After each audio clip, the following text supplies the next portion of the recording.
When Diablo Immortal was originally revealed at BlizzCon 2018, the once revered studio was met with derision and skepticism, capped off with the onstage presenter asking, "Do you guys not have phones?" Yeah. The entire debacle became heavily memed, as fans of the series saw the announcement as an attempt to capitalize on the good graces of fans with a thrown-together cash grab. In the years following the mobile game's announcement, Blizzard remained largely tight-lipped on it, beyond trying to assuage the fears of fans that were worried about it becoming a pay-to-win nightmare, or using the Diablo name for recognition without capturing the franchise's spirit. This approach, alongside the stream of memes and the lack of Diablo 4, did little to calm the concerns of fans. But now, Diablo Immortal has finally been launched on mobile phones and PC. I spent enough time with the PC version of the game to finish the story content currently available and test out its endgame, to see how it stands up as a mobile interpretation of the Diablo franchise. I was unable to play the mobile version of Diablo Immortal, so I can only speak to its performance as a PC game download through Battle.net. Running the game on an RTX 2090, I had pretty decent performance. The game is well optimized, apart from some weirdly long loading screens and connection issues, but there are some pretty big issues with the port. First, the setting options for the game are almost non-existent. The only visual options available in the menu are to make the already big HUD even bigger, and set it to either full screen or full screen windowed. Players are able to change key bindings, but there is no option to turn off mobile-friendly features like automatic navigation, which is pretty frequently annoying. The most distracting of all the issues, though, is the oddly small zones to click for interacting with items in the world or doors. They are so small that you have to just slide the mouse over it randomly until the icon to interact suddenly appears, often below the item or door rather than actually being placed on it. I couldn't count the number of times I tried to pick an item off the ground only to walk past it because the game registered my click as movement instead of interaction. It is a constant issue that is perfectly underscored by the fact that the game seemingly never said click, and instead always says, tap the screen for command prompts. The story of Diablo Immortal is set in the franchise's world of Sanctuary, between the stories of Diablo 2 and 3. It is centered around a demon known as Skarn, Herald of Diablo, that aims to assemble the shattered remnants of the World Stone to resurrect Diablo himself. While that is the overarching plot that puts the game's action in motion, it is mostly told through smaller vignette-like stories that each have their own area of the map, characters, and plot points. In this way, the story sees the player addressing numerous smaller evils that are all somehow tied to fragments of the World Stone, helping the story stay fresh as you progress through it. However, its beats are never very notable. The characters that move the action along are either lesser versions of series standards like Deckard Cain, or they are cookie-cutter NPCs that are little more than pawns in the greater scheme of your experience. The plot points also lack the grandiose climaxes that have often defined the stories of Diablo. There are still colossal bosses to slay, but rarely with the same stakes surrounding them that fans of the franchise may hope for. Now, none of this is really a bad thing, though, since we are talking about Diablo. The story is more or less a means to an end as you learn the game's mechanics, level up your class, and are introduced to the game's stable of enemies. Immortal's story serves just fine for these purposes, so it does a decent enough job without ever managing to expand the lore or setting in any meaningful ways. I expect most players who have never played a Diablo game before, or who have never been very interested in its lore, to not really mind the story. But fans will probably be a little bit disappointed at the fact that it kind of treads familiar ground.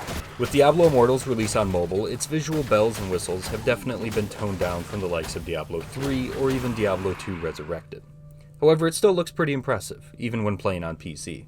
There's a nice, slightly cartoonish bend to the visuals that help it look consistent and interesting, as well as a closer camera that keeps you invested in the action. There are also plenty of splashes of color in the environments to help them be engaging, as well as some really neat touches that help certain areas stand out from others. My personal favorite was an area that had a glass floor you fought enemies on, while a massive demonic creature pounded the glass below to try and get it. Some of the ideas are extremely creative, and do a great job of capturing the tone that has made the world of Sanctuary so fun to return to with each new entry. The game's audio design is also consistently good, but never really gets beyond adequacy. The music feels like it could have been ripped out of any previous Diablo game, the voice acting is mostly fine with some pitfalls, and the combat sounds all feel standard as well. Combat in Immortal works similarly to other Diablo games, but is pared back for mobile release. So regardless of which class the player chooses, they have a primary attack, an ultimate ability that can be charged, and 4 slots for active abilities that can be swapped out at any time once you have them unlocked. How you approach combat largely depends on your chosen class. The classes in Immortal are derived from some of the most popular throughout the series. At the start of the game, you can choose from Barbarian, Templar, Demon Hunter, Wizard, Monk, and Necromancer. Each one has its own way of slicing through the hordes of enemies, and they work together to fill specific roles when playing in a party for high-level content. I spent my time playing as a Wizard. which came with various crowd control abilities and the ability to deal with hordes of monsters very well. The skills also had some very fun interactions with one another that was at the heart of unlocking the class's full potential. My personal favorite was combining the ability that placed a giant frost crystal, which slowed and dealt damage to nearby enemies, with my disintegrating ray that could be shot into the crystal, causing it to be split and deal damage to all surrounding enemies. Synergies like this make the combat of Immortal much more engaging than it otherwise would be. While its systems aren't quite on par with other combat systems in the series, it is still engaging and pretty impressive for a title focused on releasing for mobile. But the success of Diablo's combat depends on its enemy design as much as it does your build and character class. Most of your time in Immortal is spent fighting hordes of regular enemies that are relatively quick to eliminate but can be a real threat when they get in a group and manage to surround you. These enemies vary depending on the region you are fighting in and help bring a lot of character to the different areas of Immortal. Each one comes with a different set of moves that are added together to challenge you with things, like fear to make you run away, walls to block your path, or spider webs to keep you rooted in one spot. When you encounter these enemies, there is also a chance for them to spawn as veteran iterations. These come with a seriously stacked health bar, higher damage, and the promise of better loot. These can cause sudden spikes in combat difficulty that are a welcome way for the game to catch the player off guard a bit, and make the drudgery of running around a map for a repeat time much more interesting. However, if you are a Diablo fan, you should know that the hordes present in Immortal never quite hit the same density of previous titles, assumedly because of the limitations of the mobile platform. This is a tad disappointing in some regards, but it actually works well with the decreased class options that would likely leave players unable to deal with hordes of enemies that were any bigger than they are here. This is Diablo, so we have to talk about Immortal's bosses. First off, this iteration of Diablo has plenty of bosses to offer players, and they come at a steady rate throughout the entire story campaign. The range of bosses is presented to the player at an almost dizzying rate, but they still offer a ton of variety. Each one has a unique visual appearance matched with their own movesets that force players to move around the arena to avoid attacks as the bosses go through their different phases. Overall, I was happy with the design of the bosses and the variation between them, since each has its own personality and memorable mechanics that are fun to counteract. Now we need to take a look at the character progression present in Diablo Immortal, which I'm going to split into two sections. The first is the character progression you can expect up to the level cap of 60, and the second is how progression works in the endgame. The endgame progression, though, will be included in the monetization section later in this review, and you'd be correct to think that that seems like a bad sign. When you first start playing Diablo Immortal, you level up incredibly fast. From level 1 to 30, you'll speed through levels at a breakneck speed, unlocking new abilities here and there and leveling up others at nearly every single level. Once you reach level 30, though, you hit a hard experience wall, forcing you to grind up to level 35 by playing Elder Rifts or completing bounties. Standard Diablo fare. From this point, the need to grind up a few levels to continue the story pops up frequently, which can make the second half of the story feel like an absolute drag to progress through. As you go through leveling up to the max of 60, you are also introduced to Immortal's bevy of different currencies and individual systems. Eventually, they will all make sense, but for quite a while after you are introduced to them, you have no need to use them until you reach max level in the endgame. And until you start using them, the sheer number of systems and currencies feels more like a random amalgamation than a coherent, balanced economy. Nearly all of these systems play into Diablo Immortal's gear and loot system. Each character gets gear slots for a helmet, a weapon, an offhand, boots, etc.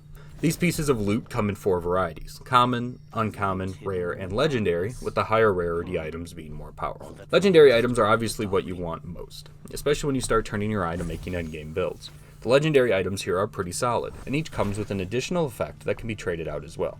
However, the legendaries end up feeling pretty standard for the series, and don't bring anything to the table that fans haven't already seen and become familiar with.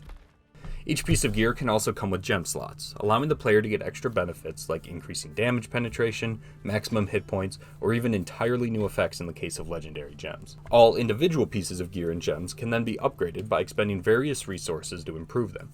Thankfully, in the case of gear, however, your gear's upgrade rank can be transferred to other pieces, making it more of a constant progression rather than having to redo it whenever you swap out a new piece of gear. Confusingly, Diablo Immortal does not come with a transmog system, however, which is sorely disappointing after its welcome addition to Diablo 3. With how popular of a feature it is, and the fact that the developers acknowledged the interest in its inclusion before the game's release, I can't help but feel as though it was left out to encourage players to spend money on cosmetic packs, which is just one small part of Immortal's bloated monetization scheme. Monetization tends to be a touchy subject when it comes to mobile games. Many mobile players have a higher tolerance for microtransactions and aggressive monetization schemes than console or PC players. But Immortal is in an interesting position because it is a largely faithful mobile entry in a beloved AAA franchise. On the surface, the monetization here seems standard and pretty player-friendly.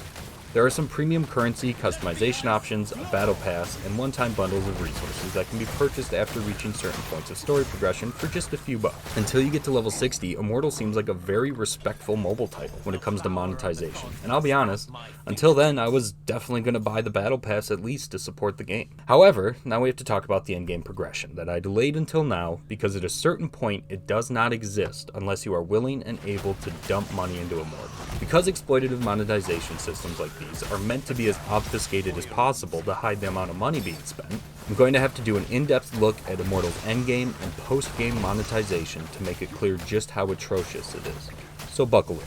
So like all Diablo games, the endgame of Immortal is all about improving your character's build by chasing down gear with bigger numbers attached to it. In this instance, it takes the form of trying to get better legendary gems to slot into your gear sets, since each legendary gem is ranked from 1 to 5 stars, with 5 obviously being the most powerful. Once you get your hands on 5-star gems, they can then be combined with others to make them even better. So how do you get these gems? Well, it all comes down to completing randomized dungeons called Elder Rift. Each rift can be completed by either a group of players or by yourself. When you start an Elder Rift, you can also modify it by putting crests into 3 open slots, with each one adding a randomized modifier to the dungeon that increases the rarity of your loot. These crests are then split into 2 further categories, rare and legendary. It is probably obvious that legendary crests are better than rare ones, but it is incredible just how much better they are. This is because rare crests can only drop gems that are 1 or 2 stars that can't be upgraded any further. Legendary crests, on the other hand, can drop all the way up to 5-star gems.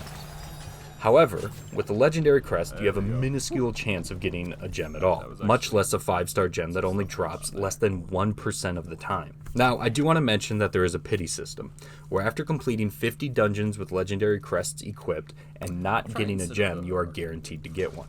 But that isn't as benevolent as it may seem on the surface. This is because of how incredibly difficult it is to get legendary crests. In fact, if you buy the battle pass, your character can only currently get 3 legendary crests through gameplay, with 1 additional crest each month. If you want any more than that, you'll have to shell out real money for them. There is no way to get them through regular gameplay otherwise, so it is possible and even expected that players will eventually not be able to improve their character any further without buying a bundle of legendary crests. But just how expensive are they? Well, the real price is hidden behind a premium currency to disguise how much you're really spending, of course. But you can buy 45 legendary crests if you buy $100 worth of premium currency. Since the loot from Elder Rifts is entirely determined by RNG, this means that you can spend $100 on Immortal and not get a single gem, since you'll be 2 rifts away from the pity gem. With how rare it is for it to even get a legendary gem, much less a 5-star legendary gem to drop naturally, it is very likely that this will happen for players, pushing them to spend just a bit more money through a sunk cost fallacy. You've already spent $100 for a gem, what's just 10 or 20 more? Now, the reaction to this system has been deservedly negative. Diablo fans have been very vocal about their displeasure over the system, especially PvP players who are seemingly damned to participate in severely pay-to-win ladders if they decide to stick around. There have even been estimates for the cost to reach a max level character in Immortal at up to $110,000, which is frankly just absurd. Even just the cost to get 1 5-star gem has been predicted to take at least $4,000 unless you are extremely lucky with RNG, but it could also take a lot more than that if you're extremely unlucky. Not to sound too much like Blizzard's stepdad, but I'm not mad, I'm just disappointed. I really enjoyed my time with Diablo Immortal for the first 10 or so hours. Its gameplay is addictively fun, and its translation to mobile is remarkably well executed. However, the endgame is so thoroughly destroyed by the game's microtransaction economy that makes it only viable for the most bloated of whales. So if you don't mind downloading Diablo Immortal, avoiding the store, and dropping it as soon as you are finished with the story, I would honestly still recommend picking it up, especially since it's free. But if you are looking for an experience with a tale similar to other games in the franchise, or if you have other games to play that will respect your time investment in them more kindly, you don't have much reason to download Diablo Immortal at all. Thanks for checking out our review of Diablo Immortal. If you've tried the game, let us know what you think of it down below. And make sure to subscribe to catch our future reviews and pop culture discussion.